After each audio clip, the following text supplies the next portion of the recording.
Bienvenue à la dernière édition de N6 Sports Weekly News, le rendez-vous des accros de sport en mer. Et cette semaine encore, les océans ont été chargés en émotions. Courtney Conlogue prend le dessus sur Leike Pettersen au casquet pro et s'empare de la tête du classement mondial WSL féminin. Tokyo va-t-elle changer l'histoire en faisant du surf une discipline olympique en 2020?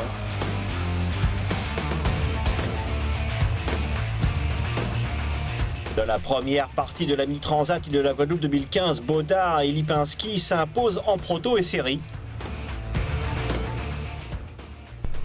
Azura boucle sa saison en beauté au Portugal avec le titre des Super Series 52. Les Brésiliens Tavares et Carvalho sont couronnés champions du monde de snipe à Talamone en Italie.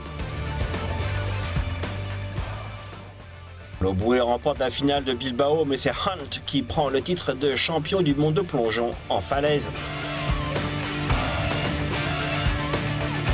Une nouvelle discipline voit le jour en Californie avec le tout premier championnat du monde ISA Adaptive Surfing.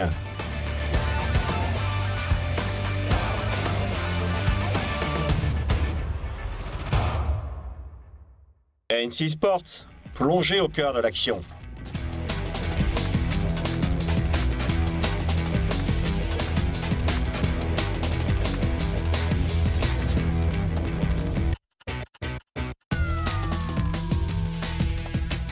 Au Portugal, Courtney Conlogue signe une victoire clé lors du casquet pro face à Leike Pettersen 16-10 contre 12-34 dans une finale 100% californienne. Avec la défaite de la hawaïenne Carissa Moore contre Pettersen dans le 4e tour, Conlogue s'empare aussi de la tête du classement mondial à 2 événements de la fin de la saison. Ouais, ça fait du bien de récupérer le maillot jaune. Bon, cette fois, je vais essayer de le garder plus d'un seul week-end, hein. C'était trop frustrant. Je viens de comprendre que quand j'ai ce maillot sur le dos, je me prends trop au sérieux. Alors, je suis là pour m'amuser et prendre du plaisir. Bon, sinon, la performance, eh bien, s'en ressent, c'est sûr.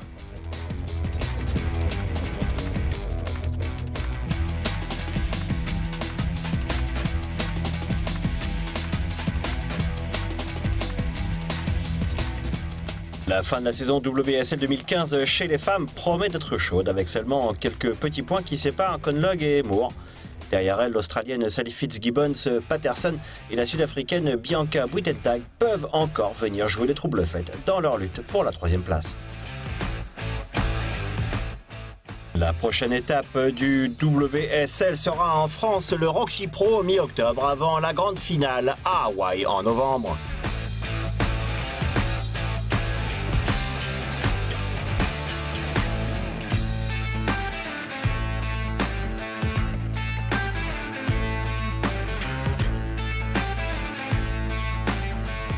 Après 2 décennies et 5 éditions des Jeux Olympiques, à tenter de s'imposer comme sport olympique, le surf pourrait enfin voir son rêve se réaliser en 2020 à Tokyo. Dimanche dernier, le comité olympique a déclaré avoir ajouté le surf à sa courte liste des sports recommandés pour l'événement. Bien que la confirmation officielle du CIO ne devrait pas se faire avant août 2016. Jamais la communauté du surf n'avait autant eu le droit d'y croire depuis le début des années 90. Cette longue campagne initiée par le président de l'International Surfing Association, Jacques L, pourrait bien aboutir grâce aux efforts acharnés de Fernando Aguirre. Le surf est un sport mondial et ses athlètes ont une influence positive sur les jeunes partout où ils passent, déclarait-il aux médias avant d'ajouter qu'ils font partie intégrante de la culture et des générations d'aujourd'hui et incarnent parfaitement les valeurs olympiques.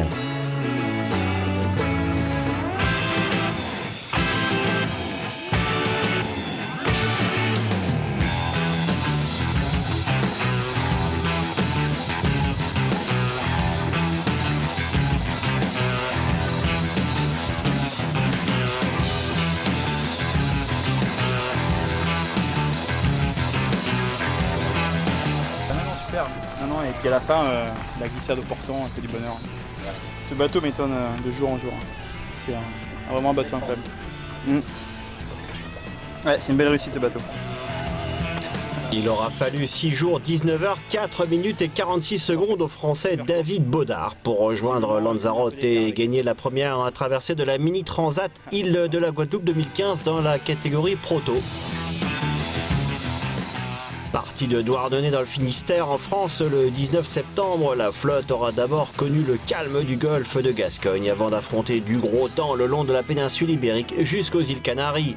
Une traversée éprouvante.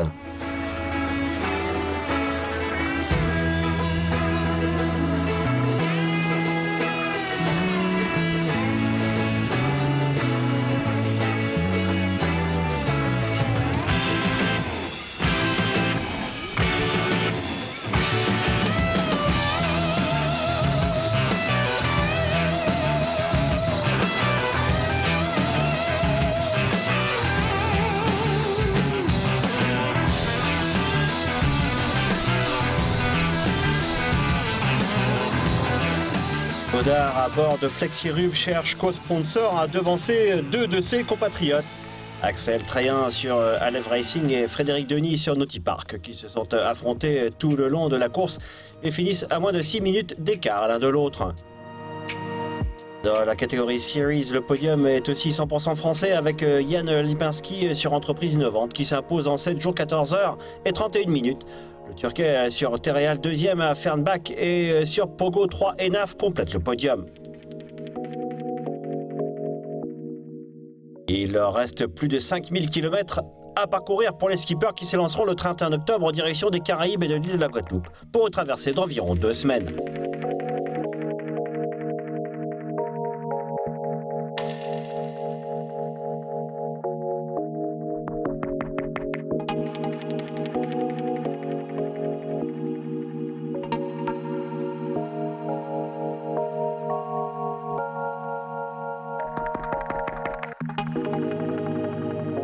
Piesquet était aussi l'arène d'affrontement en voile pour le dernier événement de la saison. Team Azzurra, qui avait déjà une avance énorme de 35 points au championnat, a confirmé sa domination de la saison 2015 en remportant la compétition et le titre de champion du monde au Portugal. Suite à un Gineker fendu et une 10e place pour Azzurra dans la course numéro 8, ce sont les Américains de Quantum Racing qui se sont imposés dans cette régate grâce à Ed Baird, un ancien champion de la Coupe de l'América. Mais les Italo-Argentins ont bien réagi en s'imposant lors de la dernière course à Casquet. Le tacticien de génie Vasco Mascotto, lui aussi un vétéran de la Coupe de l'Américain, a joué sa partition à merveille et remporte le titre des séries, ainsi que le titre de champion du monde au terme d'une saison 2015 exceptionnelle. On célèbre la victoire et on laisse éclater notre joie. Et gagner la dernière course de l'année, c'était important pour nous, surtout après les résultats moyens des courses précédentes. Et eh bien, ça montre à tout le monde qu'on est les meilleurs et qu'on va le rester toute la saison prochaine.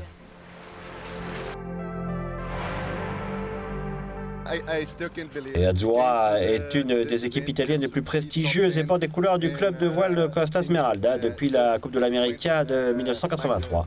Depuis longtemps, les 52 Super Séries conviennent parfaitement à l'équipe qui y trouve le bon mélange de compétition, de technologie et de prestige. Luis deserved it also, and we were just lucky in the last race. It's incredible. I just can't believe. Salut à tous les fans de NC Sports, je suis Andy Van Zyl en direct de la Superbe Baie de Talamone qui accueille le championnat du monde de sniper pour la 2e fois. Allons rencontrer le duo brésilien, champion du monde 2015, brésilien qui se sont imposés ici après 2 jours exceptionnels.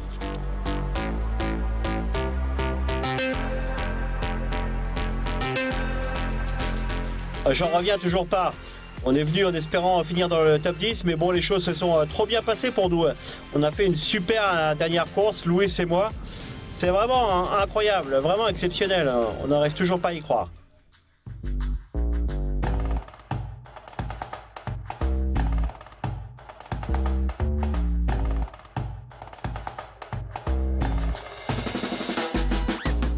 Les Brésiliens Mateus Tavares et Gustavo Carvalho ont laissé éclater leur joie après leur couronnement de champion du monde sniper 2015.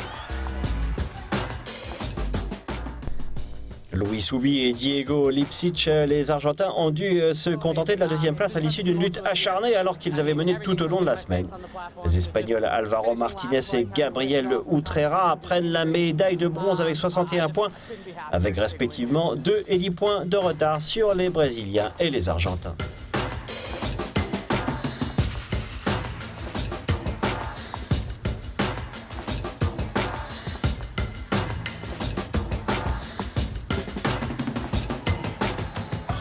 Grosse déception à Bilbao pour le champion du monde en titre de plongeon en falaise Gary Hunt qui n'a pas atteint la finale. Le challenger américain Steven Loboué est quant à lui illustré en remportant la compétition devant le Colombien Orlando Duque et l'Anglais Blake Aldridge. C'est incroyable, c'est super de finir la saison comme ça. Ça n'a pas été toujours facile cette année. Je me suis cogné la tête sur la plateforme. J'ai dû me retirer sur blessure. Je ne pouvais pas rêver mieux qu'une finale ici, une victoire finale super.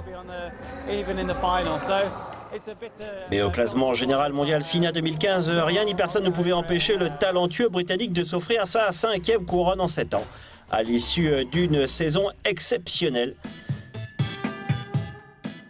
Avec un total impressionnant de 1320 points accumulés avec 6 victoires en 8 rencontres, Gary Hunt est sacré champion du monde 2015 devant Orlando Duque à 970 points et le Mexicain Jonathan Paredes avec 849 points.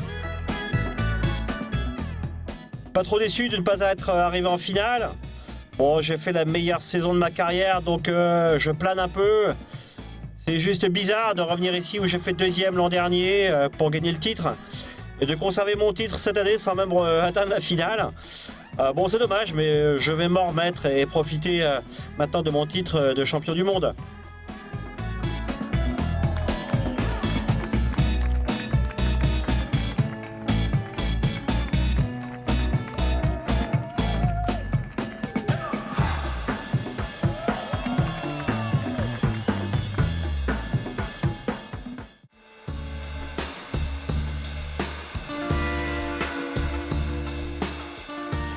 Surfer la vague des sports de mer avec Nautical Channel, la chaîne qui couvre tous les plus grands événements mondiaux nautiques. Au programme, les interviews des héros, les résultats complets et les meilleures images de tous vos sports préférés. Plongez au cœur de l'action avec NC Sports.